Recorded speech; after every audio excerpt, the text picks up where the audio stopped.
Dhanik Bharat Educational Institutions, Inter, IIT, JEE, NEET, admission opened. Afghanistan తో test one day series లకు teams ను ప్రకటించింది BCCI. June లో ఆఫ్ఘన్ తో వన్డే టెస్ట్ మ్యాచ్ లు ఆడనుంది భారత్. టెస్ట్ వన్డే టీం కు కెప్టెన్ గా శుభ్మన్ గిల్ ఎంపిక చేసింది బీసీసీఐ. టెస్ట్ టీమ్ లో జైస్వాల్, రాహుల్, సాయి సుదర్శన్, రిషబ్ పంత్, దేవదత్ పడికల్, నితీష్ కుమార్ రెడ్డి, వాషింగ్టన్ సుందర్, కుల్దీప్ యాదవ్, సిరాజ్, ప్రసిద్ కృష్ణ, మానవ్ సుతార్, గుర్నూర్ బ్రార్, హర్ష్ దుబే, ధ్రువ్ జూరెల్ కు చోటు దక్కింది. ఇటు వన్డే టీంలో Rohit Sharma, Kohli, Shreyas Iyer, KL Rahul, Ishan Kishan, Hardik Pandya, Nitish Kumar Reddy, Washington Sundar, Kuldeep Yadav, Harshdeep Singh, prince Yadav, Gurnoor Brar, Harsh దుబేకు చోటు అయితే దక్కింది. జూన్ 6వ తేదీ నుంచి 26 వరకు ఆఫ్ఘన్ టూర్ అయితే కొనసాగుంది. బుమ్రా, షమీకి చోటు ఇవ్వలేదు బీసీసీఐ. దీనికి సంబంధించి మరిన్ని అప్డేట్స్ స్పోర్ట్స్ అనలిస్ట్ వెంకట్ అందిస్తారు. వెంకట్, ఏ విధంగా చూడాలంటారు? బీసీసీఐ ప్రకటించినటువంటి టీం కన్నా ఇది గిల్ సెలెక్ట్ చేసుకున్న టీం లాగే కనిపిస్తోంది. సరే, వన్డేకి సీనియర్స్ ఉన్నప్పటికీ ఎందుకు ఆ స్థాయిలో టెస్ట్ టీంకు సంబంధించి ఆ విధంగా ఉందనేటువంటి మాట, అంటే హోమ్ పిచ్కి సంబంధించి, అంటే ఇండియాలో ఆడేటువంటి పిచ్చుల్లో మాత్రమే రాణిస్తాడు కాబట్టి గిల్ చెప్పినట్లు చేసిందా, లేకపోతే గిల్కి మరొక అవకాశం ఇచ్చారని అనుకోవాలా, లేకపోతే గుజరాత్ ఎలాగో మంచి ఆట తీరుని కనబరుస్తోంది కాబట్టి టీం నడిపిస్తున్నాడు కాబట్టి మరొక అవకాశం కింద చూడాలంటారు? ఎలా చూడాలంటారు ఈ టీం కూర్పుకు సంబంధించి? చూసినప్పుడు మనం చిన్నప్పుడు అంటే ఇక క్రికెట్ అంటే గల్లీ క్రికెట్ ఆడుకోవడానికి, లేదంటే అదే ఏదైనా గ్రౌండ్ లో క్రికెట్ ఆడుకోవడానికి బ్యాట్ ఎవరిదైతే ఉంటుందో వాడు సెలెక్ట్ చేసిన టీము, వాడు ఎవరికి చేస్తే వాడితో బ్యాటింగ్ అన్నట్టు ఉండేది అప్పట్లో. ఆ సేమ్ అదే ప్యాటర్న్ అలాగే, అంటే వాడికి ఎవరు నచ్చితే వాడినే తీసుకునేవాడు టీమ్ లో. బ్యాట్ ఎవడైతే ఉంటాడో, బాల్ ఎవడైతే ఉంటుందో వాడే.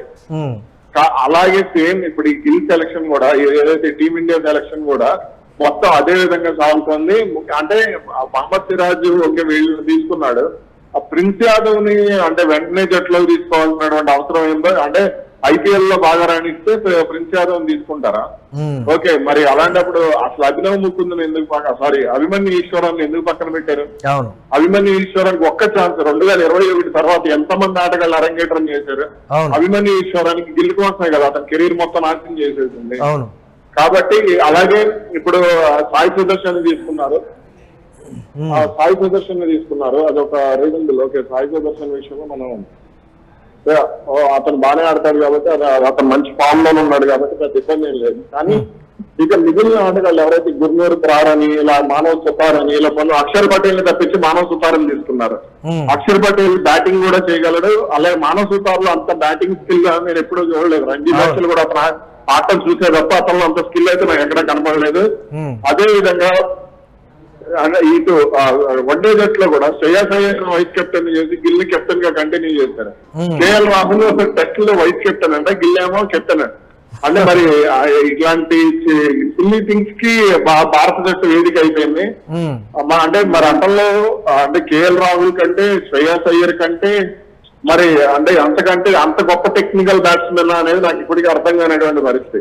అంటే గతంలో చాలా వరకు కూడా అంటే ఇతని వల్ల కెరీర్ నాశనం అయినటువంటి వాళ్ళు, అర్థంతరంగా కెరీర్ ముగించుకున్నటువంటి వాళ్ళు చాలా మంది ఉన్నారు. రోహిత్ శర్మగా ఓపెనర్ గా రావడానికి రోహిత్ శర్మ గానీ, లేదంటే అంటే కెప్టెన్ అవడానికి రోహిత్ శర్మ గానీ, అదే విధంగా కెప్టెన్ కి ఉండేటువంటి లిబర్టీని ఎక్కువగా వాడుకున్నాడు అనే విమర్శలు కూడా వ్యక్తమవుతున్నాయి ఈ టీం కూర్పును బట్టి చూస్తే. మనం అంటే మెయిన్ ప్లేయర్స్ అంటే వాళ్ళు రావడానికి అంటే కిల్ అవుతున్నారు అనేటువంటి మాటకు సంబంధించి గిల్ ఎక్కువగా లిబర్టీ తీసుకొని సెలెక్ట్ చేశాడు. ఒకసారి చూద్దాం గిల్ కి సంబంధించి కూడా ఏ విధంగా ఉంటుందో సెలక్షన్ అనే ఆలోచనలు బీసీసీఐ సెలెక్ట్ చేసిందనే విమర్శలు కూడా వ్యక్తమవుతున్నాయి. దీన్ని ఎలా చూడొచ్చు అంటారు? మరి అలాంటప్పుడు రిషబ్ పంత్ వైస్ కెప్టెన్ ఎందుకు తప్పించారు? టెస్ట్ నుంచి శ్రేయస్ అయ్యర్ ఎందుకు తప్పించారు? కాబట్టి అంటే ఓకే, ఇప్పుడు ఇంగ్లాండ్ టూర్ కి అతనే వెళ్ళాడు కదా, అతని సలహాలు ఇవన్నీ కూడా బాగా ఉపయోగపడ్డాయి కదా. మరి శ్రేయస్ అయ్యర్ అతని నుండి టెక్నికల్ బ్యాట్స్మెన్ కదా. అంటే ఆ బీసీసీఐ కూడా ఆలోచించాలి. ఇప్పుడు మన దగ్గర ఎంత డబ్బులు ఉన్నా, మనం ఎంత ఇన్ఫ్లుయెన్స్ చేయగలిగినా, మనకి ఎంత పిఆర్ టీమ్ ఉన్నా కానీ, అంటే బీసీసీఐ లాంటి బోర్డు ఈ తరహా విధానం అంటే ఐపీఎల్ లో ప్రపంచంలో ప్రామాణికంగా తీసుకోవడం, లేదంటే ఐపీఎల్ లో బాగా ఆడినటువంటి వాళ్లకు జట్లో అకస్మాత్తుగా గతంలో ఆయుష్ బదోని ఇలాంటి ఆయుష్ బదోని తీసుకోవాలి వన్డేలోకి అదృష్టం. అలా అంటే వాళ్ళకి నచ్చినటువంటి వాళ్ళను గిల్లుకి భజన చేసేటువంటి వాళ్ళని, ఇప్పుడు సాయి సుదర్శన్ ఒక రకంగా అంటే బాగానే ఆడతాడు, అందులో ఎటువంటి సందేహం లేదు. కానీ ఇక్కడ తీసుకోవడానికి ప్రధాన కారణం అతను గుజరాత్ లో గిల్తో పాటు ఓపెనర్ గా రావడమే, గిల్కి ఎటువంటి ఇబ్బందులు లేకపోవడమే, అది అతని ప్లేస్ ఖరారు కావడం అనేది. లేదంటే అతనికి ఇబ్బంది ఉంటే మాత్రం అతన్ని కూడా పక్కన పెట్టేసేవాడే. ఆ ఏది ఎలా ఉన్నప్పటికీ కూడా ఈ టీమ్ సెలక్షన్ మొత్తం కూడా అంటే బీసీసీఐ కూడా గతంలో ఒకళ్ళిద్దరు ప్లేయర్స్ ఇలాగే చేసినటువంటి పరిస్థితులు ఉండేవి. ఇప్పుడు అదే బాటలో అంటే బీసీసీఐ కూడా ఇతను ఇన్ఫ్లుయెన్స్ చేయగలుగుతున్నాడు ఈ స్థాయిలో అనేది అంటే భారత క్రికెట్ కు పర్టికులర్ గా వెంకట్, షమి, బుమ్రా అలాగే అక్షర్ పటేల్ ఇలాంటి ప్లేయర్స్ కి సంబంధించి T20లకే అంటే T20 ప్లేయర్స్ కింద చూస్తుందా బీసీసీఐ అనేటువంటి అనుమానాలు కూడా వ్యక్తమవుతుంది. కనీసం వన్డే టీమ్ కైనా సెలెక్ట్ చేస్తే ఆఫ్ఘనిస్తాన్ ఎక్కడ తక్కువ అంచనా వేయడానికి వీలైనటువంటి పరిస్థితులు ఏ క్షణంలోనైనా సరే గెలిచేటువంటి ఛాన్సెస్ కూడా గ్రాప్ చేస్తుంది. సో ఇలాంటి సిచ్యువేషన్స్ లో ఒకరిద్దరు సీనియర్ బౌలింగ్ విభాగానికి సంబంధించి ఉంటే బాగుండేదనే విమర్శలు ఎందుకు వీళ్ళ విషయంలో పర్టికులర్ గా ఇలా ఉంటుందనేటువంటి మాట. మీరు అన్నది 100% కరెక్ట్. అయితే బూమ్రాకి వర్క్ లోడ్ మేనేజ్మెంట్ అని చెప్పేసి ఒక కాన్సెప్ట్ తీసుకొచ్చారు.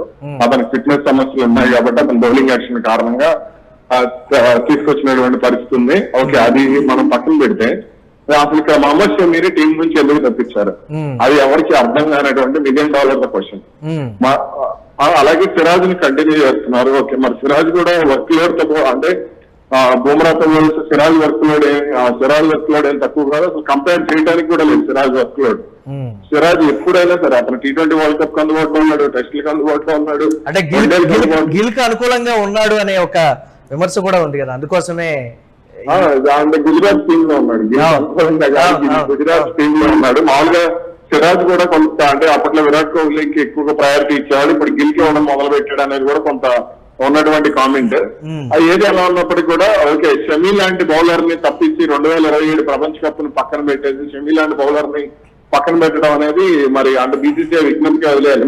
ఆస్ట్రేలియాలో చూసుకుంటే మిచెల్ స్టార్క్ కానీ, జాష్ హేజల్వుడ్ కానీ, లేదంటే స్కాట్ బోలాండ్ అని ఇలా చాలా మంది ఉన్నారు కదా బౌలర్స్. వాళ్ళందరూ కూడా 35 ఏళ్ళు దాటినటువంటి వాళ్లే కదా, అయినప్పటికీ కూడా వాళ్ళు అద్భుతమైనటువంటి ప్రదర్శన చేస్తున్నారు. మరి అంత గొప్ప బౌలర్లు మన టీమిండియాలో రాగలిగేటువంటి బౌలర్లు ఇంకెవరున్నారో అని నాకైతే అర్థం కాలేదు.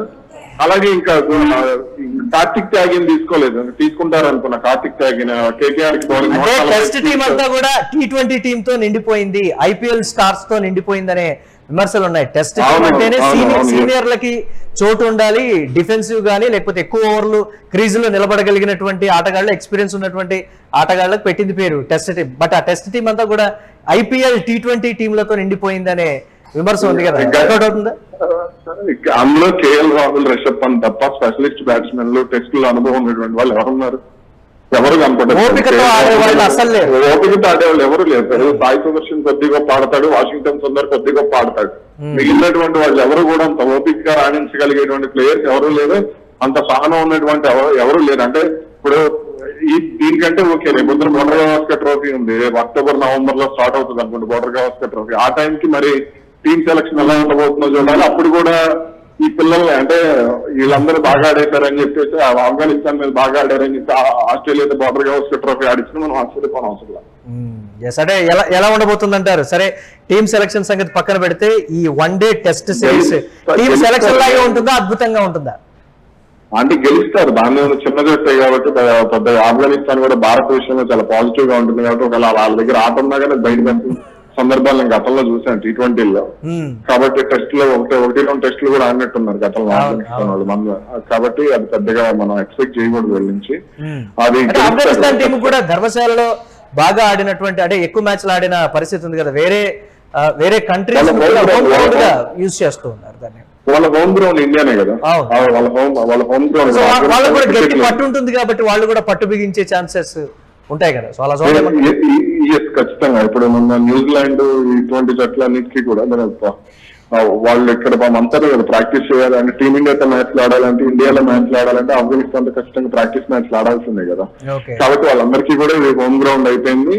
సో వాళ్ళు మంచి అనుభవం, ఇక్కడ ఐపీఎల్ ఆడారు, అలాగే ఇంకా చాలా ఎక్కువ క్రికెట్ ఆడారు. మొన్న T20 వరల్డ్ కప్ ఆడారు, అలాగే 50 ఓవర్ల వరల్డ్ కప్ ఆడారు. ఇవన్నీ ఉన్నాయి కాబట్టి వాళ్ళకి మంచి అనుభవం ఉంది. ఓకే, వాళ్ళు కూడా మంచి ప్రదర్శన ఇస్తారు. కాబట్టి భారత్ కాబట్టి మరి ఏమన్నా పాజిటివ్ యాంగిల్ లో వాళ్ళు ఏమన్నా క్యాచ్ వదిలేయటం కానీ ఇట్లాంటి పిచ్ బాల్స్ వేయటం కానీ ఇట్లాంటివి ఏమైనా చేస్తారేమో చూడాలి శుభ్మన్ గిల్ కోసం. Yes right, thanks for analysis Venkat. Afghanistan తో టెస్ట్ వన్డే సిరీస్ లకు టీమ్స్ ను ప్రకటించింది బీసీసీఐ. జూన్ లో ఆఫ్ఘన్ తో వన్డే టెస్ట్ మ్యాచ్లు ఆడనుంది భారత్. టెస్ట్ వన్డే టీమ్ కు కెప్టెన్ గా శుభ్మన్ గిల్ ఎంపికయ్యాడు.